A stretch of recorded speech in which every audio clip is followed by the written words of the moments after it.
In front of me is Motorola Razr 50 Ultra, and today I would like to show you how you can manage apps permissions. Begin by launching Settings and scrolling down to access Privacy section, Security and Privacy over here. Now scroll all the way down, tap on Privacy here, and click on Permission Manager available at the top.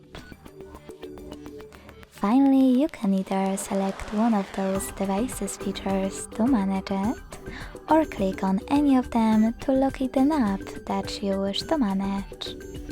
Let's start with Camera.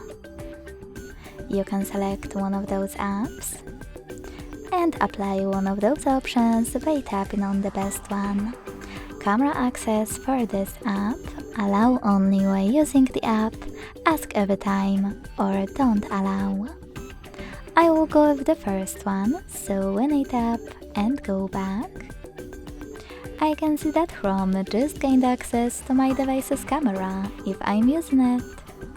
But you can also select one of your apps and click on See All Chrome Permissions at the bottom of the list. Then manage all of those only for chosen app, the same way. Thanks so much for watching. If you enjoyed this video, don't forget to leave a like, comment and subscribe. Bye!